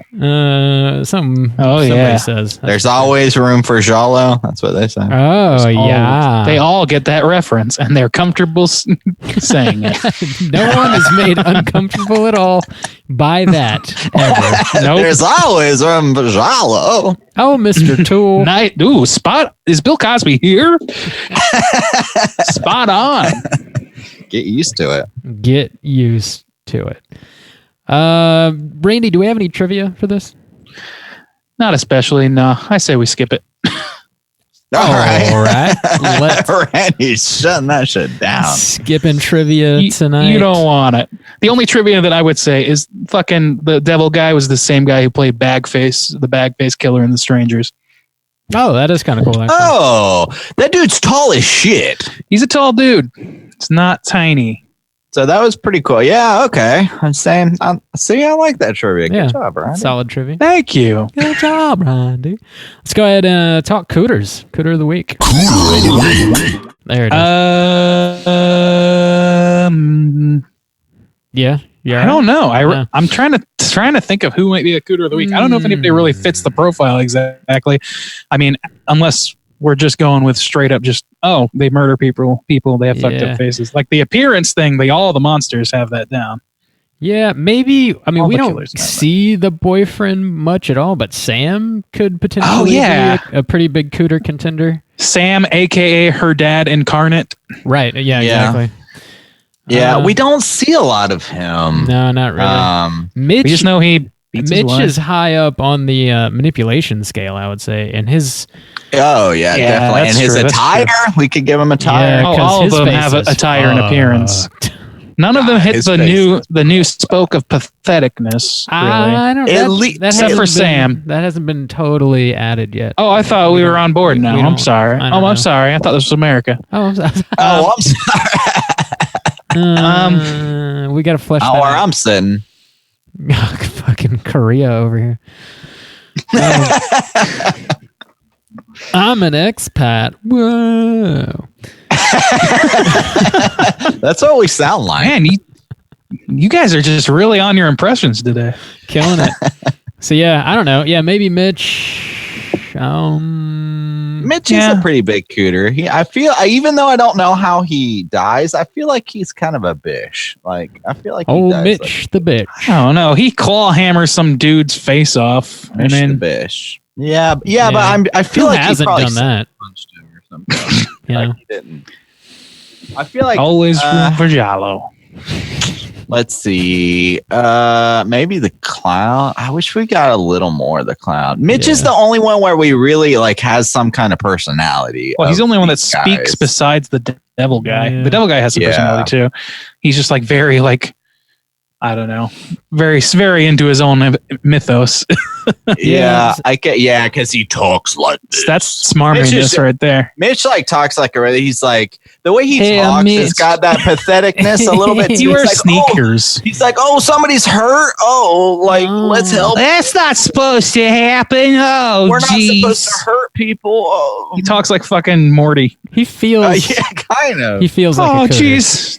Yeah. He does feel like a cooter. I think they It all. feels I think we have just a field of low-lying cooters. True. I think that's where Yeah. we're at. Yeah, No but cooter Mitch, superstar. Mitch the bitch. He's getting my vote. Mish I would- the bish. I think that Devil has a pretty good claim because of his smarmy bullshit. Yeah. Yeah, And they all have appearance, so if they're both hitting two different spokes. Yeah. Nobody's super high. All Yeah. right. But they all are monsters. Yeah. We can agree on that. Yes, Just not I Cooterific. concur. Concur. All right. Yeah, light Mish, I guess, light devil. How Yeah. about some? You want to do some news here, Bobby? Oh, look at you going on. Yeah, taking control. Yeah, man. Let's talk about Alpha Randy. Extra, read all about it. talking about some horror news this week. All right. So we got a few things going on here. So HBO Max, is that? I'm unfamiliar. Maybe you guys know what's up with HBO Max. Is that like a totally separate thing that you purchase I have outside no of idea. HBO? The only thing I don't know. like I don't know I either. know like HBO, like when I like go home for like Christmas or whatever, my dad has like all the HBO channel, but they've got like I get like categorized. Like so if you're like scroll, but it's like with cable or whatever, like when you have like 1,000 channels and you got like HBO, blah blah blah, HBO, blah. Like Yeah. I would hope they all come on the same package. I would like, think. you get HBO. I am not totally sure, but anyway, HBO Max just ordered a pilot of a new show that is titled The Shelley Society. The Shinning? The Shinnin Society. But it's created by Robert Aguirre Sacasa, who you may recall created Riverdale and also The Chilling Adventures of Sabrina. So he's got this new joint coming out that's it's described as a Victorian X-Files. So young author Mary Shelley leads a band of romantic outlaws, among them her lover Percy and Lord Byron, against all manner of supernatural threats and monsters, including Frankenstein. So yeah, that's pretty much what we got. Like I don't know what the fuck HBO Max is, but that's coming. We got that to look forward to. Nope. That sounds like they're taking. The more you talked, the more I was less. That sounds like they're Less and taking less Penny interested. Dreadful and then Yeah. applying a Riverdale CW overlay on it. Yeah, does sound that's that way. exactly what that sounds like. But it's HBO at the same time, so I mean, Right, like, they they make good usually shit. don't go that route. Yeah. So That dude maybe- has not impressed me. Yeah, So, me either. Really, He's I don't- very teeny bopper. Like Yeah. I mean, there's the stuff he there's produces. a market for it, and I'm Yeah. sure. There's a There place- is, yeah. place for People it. certainly like those things, but not me. So Yeah, I have still not watched Sabrina, so I can't speak to that. The Riverdale thing you're doesn't good. really intrigue me. I probably wouldn't watch it either way, but Sabrina, I'm still interested in checking out one day. It definitely has that teeny bopper. It feels like a Buffy the Vampire Slayer with less jokes. Yeah. yeah. Just based on what little I've seen. Yeah. So I would expect. I guess this is like that, but maybe taken way more self. Maybe this is if like Riverdale is the Gap, and Chilling Adventures is like Hot Topic, then maybe this will be like Spencer's, putting the mall overlay on this. We all want to watch Spencer's the fucking show. We all Yeah, want we that. do. Yep. So yeah, we got that coming out. Also, we watched a trailer this week for the next installment in the Into the Dark series on Hulu. So this is going to be the episode coming out November 1st. It is Thanksgiving related. It's called Pilgrim. So the synopsis is inspired by true events in an attempt to remind her family of their privilege and help them bond. Miss Anna Barker invites Pilgrim reenactors to stay with them over Thanksgiving. When the actors refuse to break character, the Barker family learns that there is such a thing as too much gratitude. Looks like these pilgrims just murder this family. Some Pilgrim actors coming around to murder folk. That shit was like making me laugh. I watched it and I was like, I wish I had a strong This looks like or enough chintzy reaction as to laugh. fuck. It looks I very don't know, bad. Like, It looks pretty yeah. Yeah. It's so a Thanksgiving horror, which I feel like are in lower supply, bad. They are. and I would be loosely willing to give it a chance just based on that. And I think that's what they're banking on, maybe. But I don't know, dude. It seems pretty straightforward. idea, And even like- if they twisted it up a little, I don't know if they could do it enough to make No. it seem less silly. Dudes with buckle hats are coming to kill you. It does not look Yeah, good. The they made idea it of like sillier, it might killer be better. pilgrims was kind of like intriguing, but like when I saw it, I was like, "This is dumb. Yeah. Like I'd be more interested in watching like American Horror Story did that Roanoke season. I know people didn't like it. I don't know much beyond that. But if they did a story like that around Roanoke and Plymouth Rock or something and made like The Witch but with pilgrims, like I would be interested in that more than this. But instead they're going like, I don't know, it's kind of like Your Next sort of thing, but it doesn't seem, it seems way sillier than that. Yeah. Exactly. But not silly enough to be like intentionally so. Just watch Blood Rage instead. Do yourself a favor. Depends on how you define favor, but sure. The last bit of news I have here this evening, Sam Raimi is in the news again. He's talking about directing a new movie and a new horror movie at that. Hallelujah. Mm-hmm. Yeah, so the last horror movie he's directed was Drag Me to Hell, 2009. So this new movie, we don't really know much about it, but it is being described as Misery Meets Castaway, which sounds fucking nuts. So Misery Meets oh boy. Yeah, that's pretty much all we know about it right now. He's directing for Columbia Pictures. Probably won't see it for at least a year, I would imagine. But Raimi, how associated is Bruce in all of this? Do we know? I don't know. His name is not mentioned anywhere here, but He doesn't have to be, but it's always a nice bonus. yeah, who knows? He might be. Maybe I'm sure he'll starring in it. Chances are he'll make an appearance. Like it's Right. pretty good odds with a Raimi film. Very true. Yeah. I'm stoked I mean, about it sounds like I think that the answer to the question of that combination is the most dangerous game. So I don't know. Like, it maybe kind of it's sounds like that way. that. Yeah, maybe.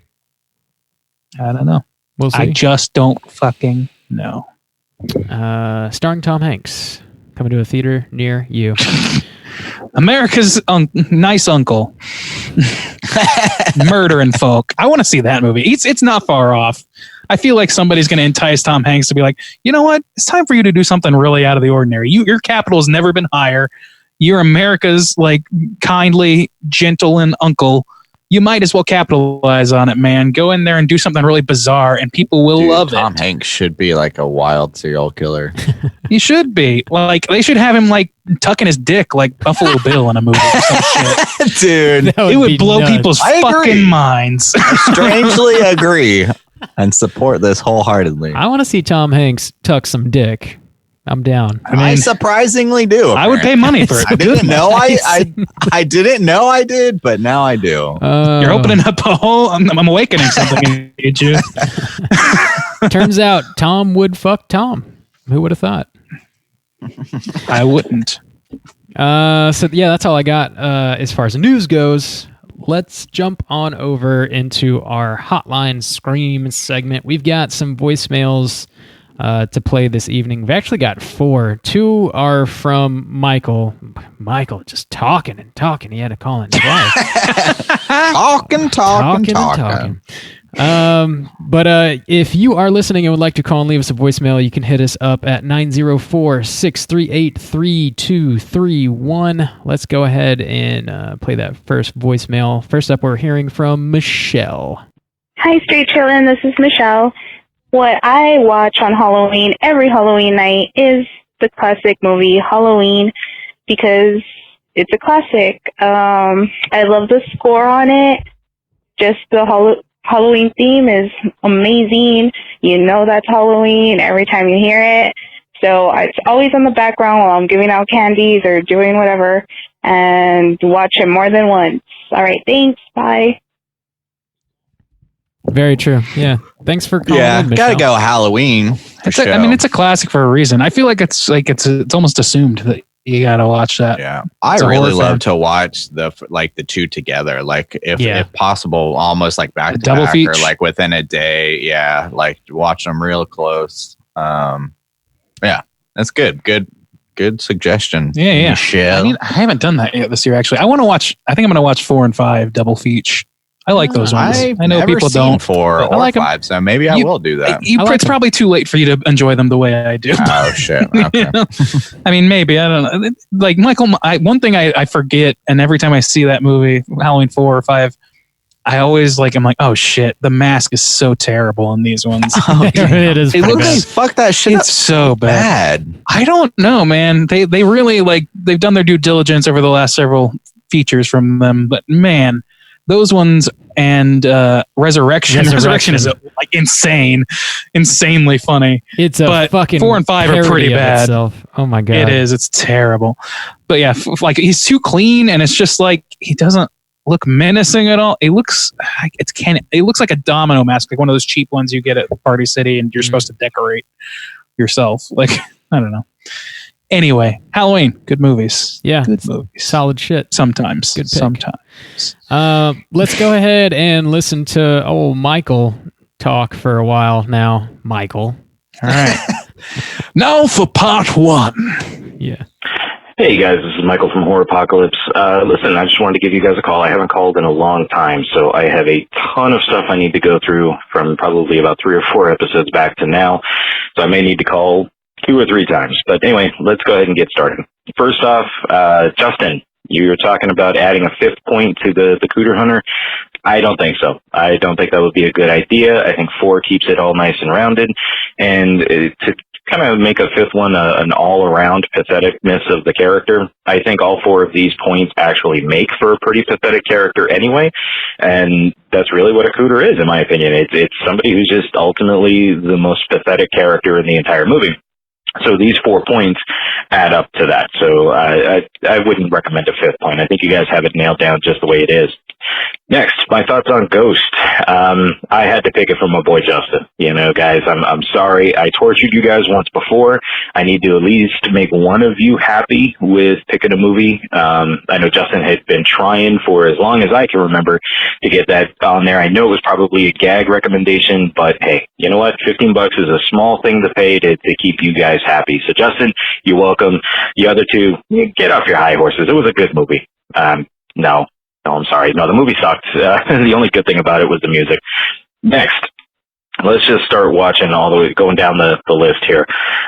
Worst Halloween candy. I know a couple of you guys, I think if I remember correctly, said candy corn or candy pumpkins.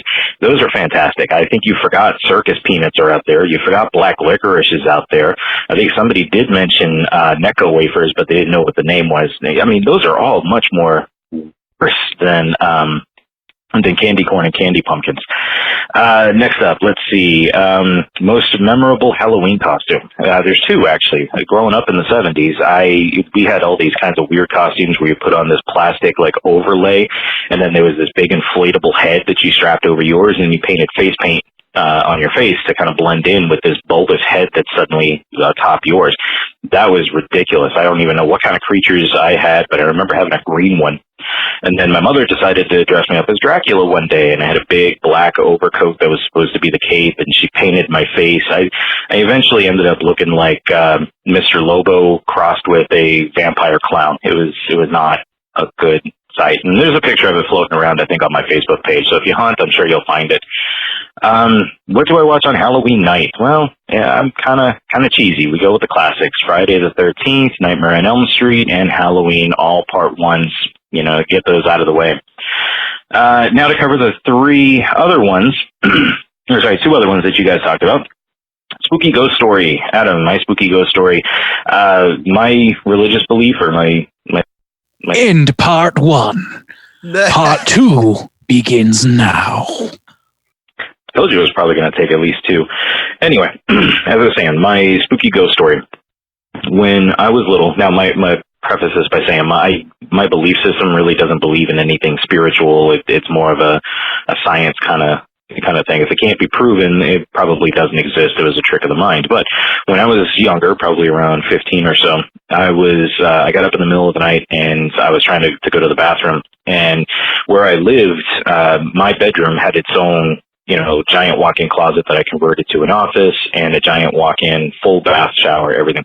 So I got up out of bed and I was trying to remember in my stupor which door was which. And I don't know why, but I came face to face with somebody and was like, "Oh, excuse me," and walked around them to go to the bathroom. And then the next morning I asked my mom, I said, did you guys have anybody over last night? And because my mother used to party all the time. And I asked her, did you guys have anybody over last night? Was there anybody in my room? And she said, no, we went to bed shortly after you did. And so I told her what was happening, and she kind of got this pale look on her face, and she said, you know what, did he look like this? And went and got me a picture of this guy, and showed me this picture. And I said, yeah, that's exactly him. And that's the suit that he was wearing. And then it kind of clicked in my head. I mean, this was a very dated picture. This guy was in a bell-bottom suit and so on. Well, it turns out it was a guy that she had dated back before her and my dad ever got married. And he had died before her and him could get married. So it was like her first love. And she told me a story about how she saw the same guy in the same house, but he had a little blonde boy standing next to him, and we could never figure out who the blonde boy was.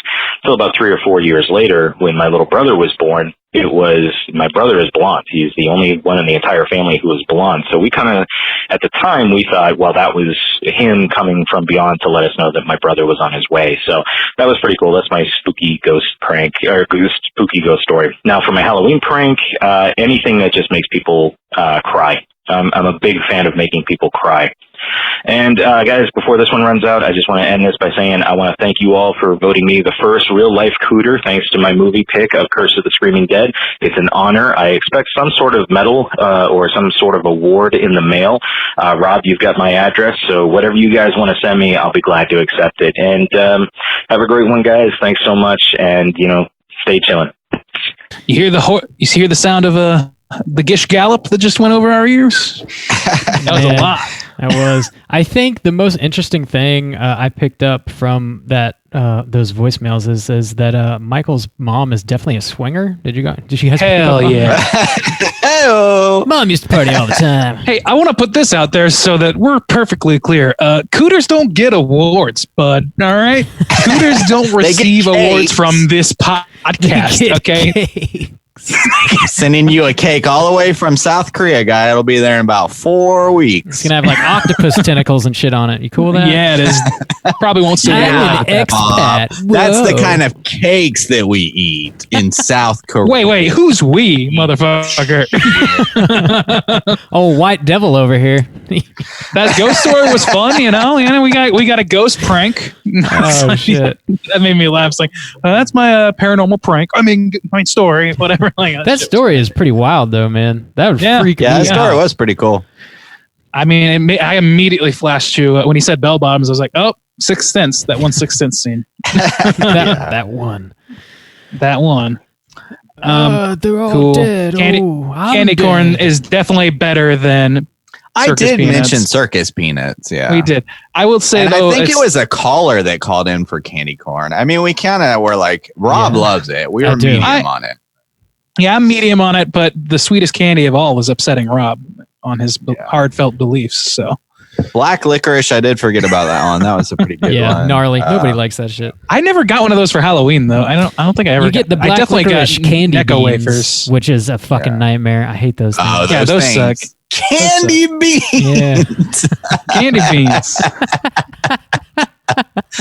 I forgot all about that shit. Candy beans. Sons of bitches. They're jelly, okay? They're jelly.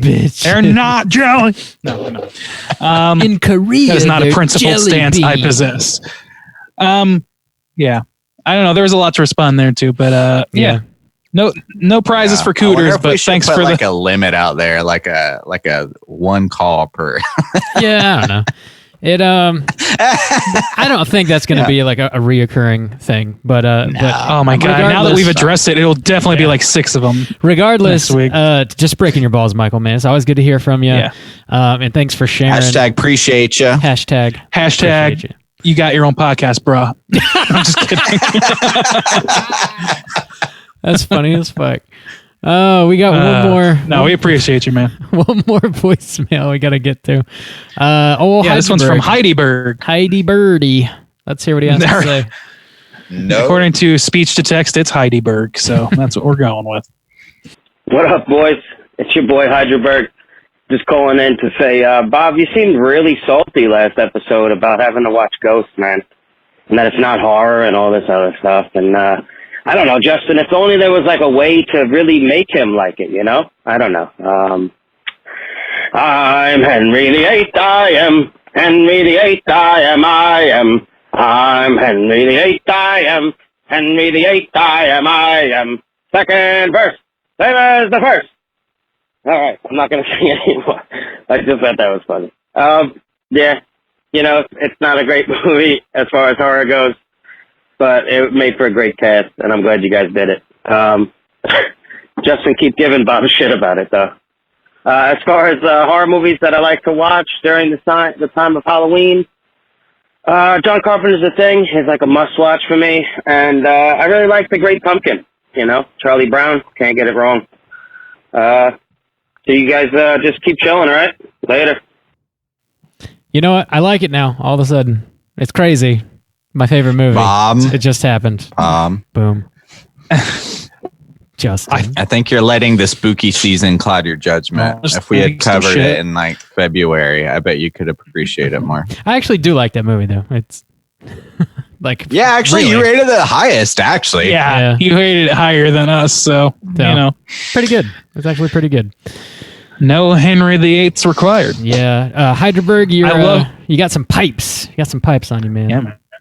Thanks for sharing. I feel like that's not the first time he's sung on that voice. No, it definitely isn't, and it won't be the last. No. I love that we're entering the realm of troll calls, though. This is the best. This is what we wanted the whole time. I thought that's why we made this. Keep trolling. That's absolutely why we made this. My only complaint is nobody's nearly inebriated enough. So get out there, make some mistakes, and then call us. Next time you get use us as your one call from prison. Don't do that. But yeah, do that.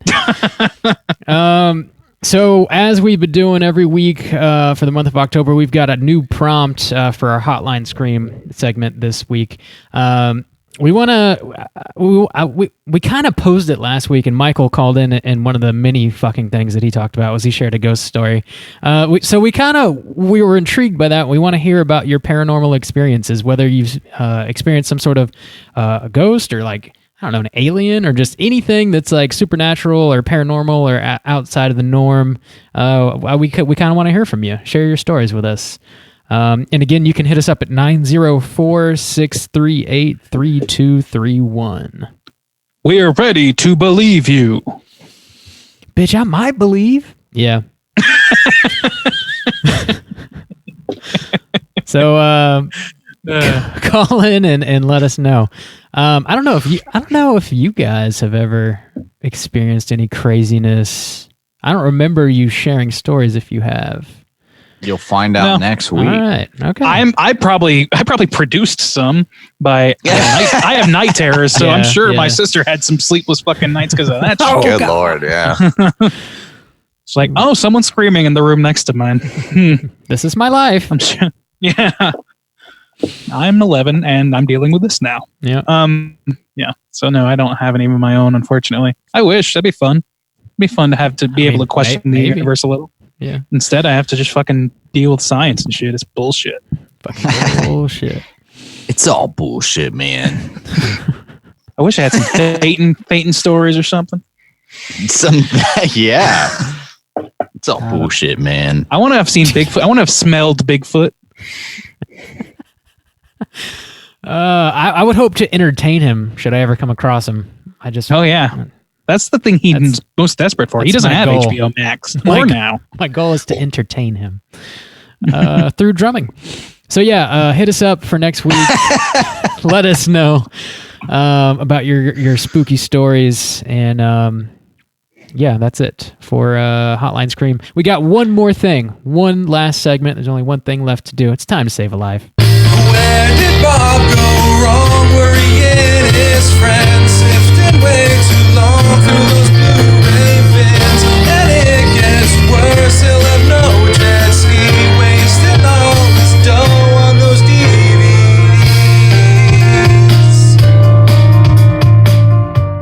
Good shit. Yeah. Rob, it's intervention time. You've been wasting all your dough on those DVDs, aka Blu Rays. You teased a pretty big week this week. I wonder if you lived up to the hype. Yeah, it's been spooky season, and we have been tracking Bob's Blu Ray purchases over the past several months. Mm-hmm. Bob's been pretty low, actually. I think it's the lowest month. Are you sitting on a pile of DVDs right now? Well, he was at 8 last week. He was at 8 last week, which is Rob has had 8 in 1 week easy before, and so we're about to see. We're in week 3 of spooky season, Bob. It's the 21st. I'm going to be so happy if there's 12. So let's see. Let's see what Bob's got. Bob, YouTube exclusive. First, show us the stack. We'll count them up.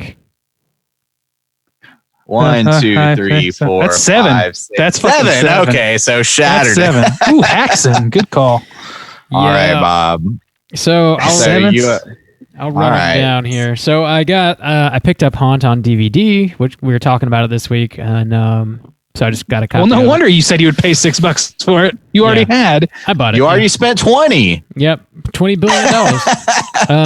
I also picked up WNUF Halloween Special, which I already briefly mentioned because I wanted to rewatch that. I think that's a worthy own. I like it. It's a solid one for Halloween season. Yeah. I saw that. I really like that. Yeah, Criterion just put out Haxon, which I have not watched yet. I've never seen it. I've seen bits and pieces of it just because you would have it on occasionally, Randy, back in the day. But I picked that up from Criterion. Killer Nun, I already mentioned, put out by Arrow Video. 3 from Hell, I picked that up as well. Oh, Bob, you poor man. Yeah. You why not just buy some fucking whips for yourself just so you can lash yourself into submission? You poor man. Yes. Go ahead. The Haunting of Hill House came out on Blu-ray. I mentioned that briefly as well. And also the 88, 85, I forget the year it came out, but the remake of The Blob from the 80s that just came out on Scream Factory. I picked it up. I'll say, man, that for the most part, pretty good hauls. Some real duds in there, but there's at least a few in there that I would consider for myself. That Haxon, before. Let me be clear about the role Haxon plays in a viewer's life. Okay, that's a movie that you don't need to sit down and view in one sitting, and it might be difficult to do so, but it is great to just have on because some just wild shit happens. It's just, I don't know. It's not really narrative. You know what I mean? So it's kind of, I don't know. It's I don't know. It's a weird one to watch. I just don't want you to go in there thinking that it's going to change your life. It's just fucking nuts. Is it going to save my life? It might save it. Well, if you don't buy it, probably going to save it. All right. Well, Bob, cool. Yeah. 15. We're at 15. And you got 1.5 weeks to go. 10 days. Yep. You know the count. You're counting. I do know the count. I have it. I got it down. You have a final count for the month? Final countdown. So, Bob, you still have not broken 20 in the months that we've counted. We've counted June, July, August, September. I think you're getting close, though. 15. Yeah. I think you'll break it. That's probably going to happen. Yeah. Oh, God, I'm so happy. So October isn't disappointing. Then it started off slow, but it's picking up steam. That's what you're telling me. It's probably Rob is probably going to. This is like a. Because the spooky season's on its way out, Rob's feeling that pinch. It's like, oh shit, the sale's gonna end. I can't say no. This is a limited time only. I gotta get the sales. Oh Lord.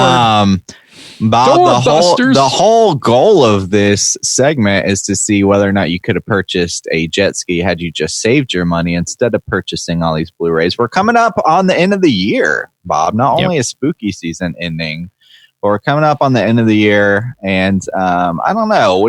How confident do you feel, Bob, that you could have purchased a jet ski? I'm not going to participate in this part of this segment. I refuse this part of this segment. I don't want to have that conversation. I don't want to have to come to terms with myself, okay? So just blanket denial. You only want to talk about your hobby of purchasing Blu-rays, talk about what special features they have. I understand. Okay. Yes. That's me and Randy will take care of that. That's fine. Randy, how confident are you that Bob could have purchased it? Oh, the DVDs, they're not as expensive. Rob does look for a deal, so I got to give him credit for that. Mm-hmm. Rob's the deal man. It's still money out of the old Kawasaki fund. So I don't know. We'll see. I guess we'll have to see how bad October gets. I guess that can be, a huge factor too. Is it going to be a bloodbath, Bob? If we get to the 20s, and the deals are only going to get better, my friend. Next month is Black Friday, followed immediately by the holiday season. Oh, that's true. Oh man, I wasn't thinking about like Prime Days and Black Fridays and digital. Christmas might be the bloodbath. It always is. Actually, December. I got gift cards, man. I got gift cards. A dude gets gift cards. A dude, come on. Gift cards can buy jet skis too, Bob. I don't think that's how that works. They're transferable. You know it. Yeah, December. any Amazon has jet skis, Bob. Any jet ski salesman worth his salt will take your fucking Amazon coupons. If you're a jet ski salesman, please reach out to us. Tell us what kind of deals we can expect. Tell us what kind of deals Bob's could have gotten. Now that you know a little bit more about his Blu Ray history. We should actually be sponsored by Jet Ski. They should provide them for us. Dude, if somebody wants to provide us with a straight chillin' jet ski, that would be amazing. I would never stop losing my mind. I would probably, that would be fucking nuts. Ride that bad boy around. Hell Maybe we need. That would break me as a person. That's typically reserved for people with health issues, but sure, you get your jet ski, buddy. You get it. GoFundMe. Yeah, no. We need it. We need it for hurricane season. Let's see. Do I give it to these? I thought hurricane season was over. We're gonna give this to we can either give $50 to this person who needs a new liver, or provide a custom jet ski to the straight liver schmiver, Randy. These guys really do want a jet ski. Livers come and go, but a one of a kind straight chilling jet ski, Sea-Doo? That's once in a lifetime, buddy. That's just prime. That's prime real estate. Prime rib right there. Yeah, so that's going to do it for us this week at Straight Chilling. We're going to be back next week with a brand new show. It's going to be our Halloween extravaganza episode, which what is this? 3 years running now? Yeah, I think 3 years. Yeah, 3 years. So yeah, it's a ganza. We do a double feature for Halloween. Next week, we're going to be talking about the original Texas Chainsaw Massacre and Texas Chainsaw Massacre Part 2. Whoa. Yes. What have our past? Real quick, I listened to Ghostwatch and WNUF, which was 2 years ago. And then last year we did the Night of the Living Dead, Return of the Living Dead. Yeah. That's all we, or no. Yeah. What was it? Dawn. Yeah. Dawn. Yeah. Just Dawn. And those, so this is the third year, right? We didn't do anything before Ghostwatch. We did an extravaganza, but it wasn't a double feature. It was just sort of like a bunch of different segments we tried out. That's right. We did the Candy Bowl and stuff like that. So technically fourth extravaganza, third double watch, double feature. Yeah. Okay. Just a little straight chilling history lesson for you tykes out there. Yeah. We've been around a long time, boys. We have 5 years this year. Getting long in the tooth, and we're not getting any jet skis any quicker. That's 5 years. How much shit have we watched in 5 years? A lot. Oh, a lot of shit. A ton. A ton. And Ghost is now a part of them. Yes. Hooray. Yes, it is. Hooray. Lord have mercy. So check out those movies. Be ready for next week's show. Until then, please rate, review, and subscribe to us on iTunes. It's an easy way to support the show that only costs a minute or two of your time. It helps people find us that don't know we exist.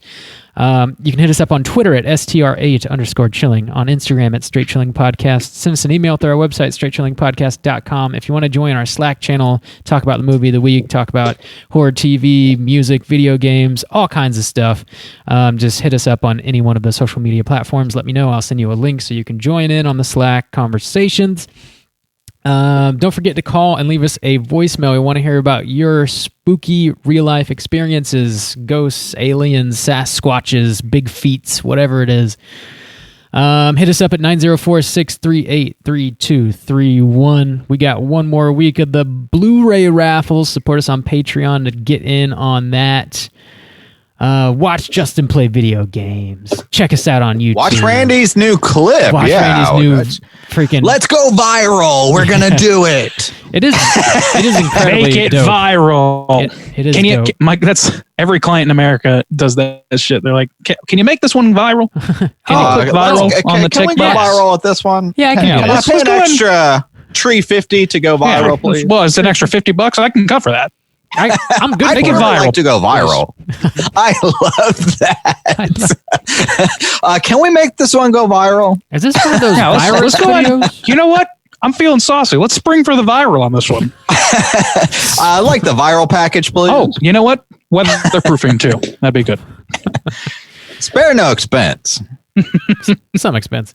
Yeah, that's gonna do it for us until. Also, I almost forgot to mention this. I wanted to. One more. I wanted to close the show Is out. this about your orgy, Rub? This is about the orgy. So yeah, I wanted to end the show with a little bit of a tune. The credits for Haunt, whenever it rolled, I noticed the lyrics that were happening are the lyrics from Dragula, Rob Zombie's Dragula, and the artist performing it is Lissy. I don't know. Yes. I dug it. I just wanted to play us out with that. So here we go.